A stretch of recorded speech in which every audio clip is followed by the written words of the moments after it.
দেখুন, আজকে বাংলার মুখ্যমন্ত্রী শুভেন্দু অধিকারী মহাশয় আরামবাগ এসেছিলেন। আপনারা সকলেই জানেন যে বর্ষাকাল এবছর আষাঢ় মাস থেকে ভাদ্র মাস পড়ে গেল। অতিরিক্ত বর্ষণের ফলে বেশ কিছু জায়গায় জল জমেছে এবং বন্যার আশঙ্কা আছে। তো উনি বিগত দিনেও যেমন পাশে এসে দাঁড়িয়েছিলেন এবং সিএম হওয়ার পরও উনি ঠিক মানুষের পাশে এসেছেন যে কোনো অবস্থাতেই কোনো মানুষ যাতে ক্ষতিগ্রস্ত না হয় তার জন্য একদম পুরো সমস্ত রকম লাইফ ডিপার্টমেন্টকে উনি নির্দেশ দিয়েছেন যে তুরন্ত সেখানে গিয়ে মানুষকে রেস্কিউ করা বা কোনো অবস্থাতে যে মানুষ যখন কোনো পরিস্থিতির শিকার না হয়। আগে সরকার কি করেনি? সরকার কাজ করবে এই সরকার। দিদি এদিকে দেখি, দিদি এইদিকে তাকিয়ে। সবাই মিলে সকলে মিলে চেষ্টা চলছে যাতে কোনো অবস্থাতেই বন্যা পরিস্থিতি, দেখুন উনি নিজেও বলেছেন যে বাঁধ উপছে যদি জল যায় সেখানে কারুরই হাত নেই, আর যদি কোনো গাফলতি থাকে তাহলে সেখানে পানিশমেন্ট নিতে হবে। উনি পরিষ্কারভাবে বলেছেন কাজ ঠিক সময় ঠিকভাবে যদি কাজটা কমপ্লিট করা হয় তাহলে মানুষ দুর্ভোগে কম পড়বেন। এটা উনি বারবার এটা উনি বলেছেন যারা লাইন ডিপার্টমেন্টে ছিলেন, বিশেষ করে উনি ইরিগেশনের উপর উনি একটু বেশি গুরুত্ব দিয়েছেন। আগের সরকার কি কাজগুলো করেনি যেটা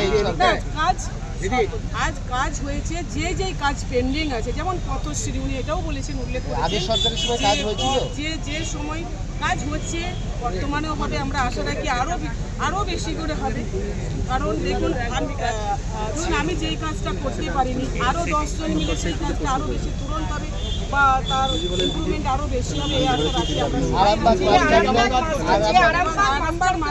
আরামবাগ মাস্টার প্ল্যানের উপরে জোর দেওয়া হয়েছে। যে বিধায়করা ছিলেন পুরসভা থেকে শুরু করে গোঘাট থেকে শুরু করে খানাপুর থেকে শুরু করে প্রত্যেক বিধায়কই কথাটা বলেছেন যে আরামবাগ মাস্টার প্ল্যান আরও বেশি এবং আরামবাগ মাস্টার প্ল্যানের জন্য উনি ভালোই কিছু একটা বলেছেন। সেটা আপনারা আরও আগামী দিনে আপনারা সবাই সেটা জানতে পারবেন। এবং রামকৃষ্ণ সেতু যেটা আছে ওটাও, এছাড়া আরও যে বাঁশের ব্রিজ, খানাকুলে যে বাঁশের ব্রিজ সেগুলো নষ্ট হচ্ছে সেটা কিভাবে রিকভারি করা যায় সমস্ত ডিপার্টমেন্টকে, আগের সরকার কি কোন ডিপার্টমেন্ট থেকে কতটা করা যায় যে কোনো ডিপার্টমেন্ট থেকে কাজ করানোর জন্য একাধিক নদী রয়েছে আরামবাগ খানাকুলে। আগের সরকার কি জোটের পর প্রথম দেখা গেল এনডিএ বাঁধগুলো নিয়ে তো একাধিকবার অভিযোগ উঠেছিল। আমি ওনার কথায় বাঁধগুলো নিয়ে আপনাদের উনি হয়তো আমাকে দেখতে চাননি বলে উনি দেখতে পাননি। আমি বাড়ি থেকেই কাজ করছি। আরামবাগ গেছিলাম, সব জায়গাতেই আরামবাগ হসপিটাল গেছিলাম, সব জায়গায় গেছি, অসুস্থতা কাটিয়ে আবার মাঝখানে আরামবাগে যে মাস্টার প্ল্যান করা হলো, আগের সরকার তো এইভাবে বিষয়ে কোনো চিন্তা ভাবনা করেনি। আরামবাগ মাস্টার প্ল্যান ছিল ঘাটার মাস্টার প্ল্যানের সাথে ছিল যুক্ত, সেটা আমি তো বললাম দেখুন যখন কাজ হবে সেটা আপনারাও পরিষ্কারভাবে জানতে পারবেন। মেনলি যে এখন যে বর্ষা যেটা চলছেন, আমি আবারও বলছি উনি বলেছেন যে বাঁধ উঠছে যদি জল যায় সেটা আমাদের কারুরই হাত নেই, কিন্তু যে কাজগুলো যদি কোথাও যদি পেন্ডিং থাকে বা তুরন্ত যদি কোথাও ধরুন যেটা ঘোগ, আমরা পাতি বাংলায় যেটা ঘোগ পড়া বলি, ঘোগ পড়লে দেখবেন আরও সেগুলো তাড়াতাড়ি করে ভাতটা খেয়ে যায়। সেই ধরনের ভাতগুলোকে আরও যাতে সুদৃঢ় করা যায়, যেহেতু বর্ষাকাল চলছে। বিধানসভার আগে একাধিক দুর্নীতির অভিযোগ উঠেছিল আপনাদের সময় যখন সরকার ছিল, সেই সময় এত দুর্নীতি হয়েছিল, এটা কি মানে না? কিসের দুর্নীতি? বাঁধ নির্মাণ করার ক্ষেত্রে, বাঁধ নির্মাণ ক্ষেত্রে এখনও তো পেন্ডিং কোথাও কমপ্লিট।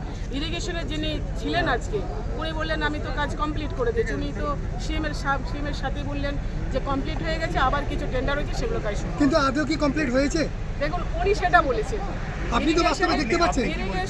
ইরিগেশনের যিনি ছিলেন আজকে অনলাইনে ছিলেন, উনি সিএম স্যারের সাথে বিস্তারিতভাবে বলেছেন। আপনাদের দলের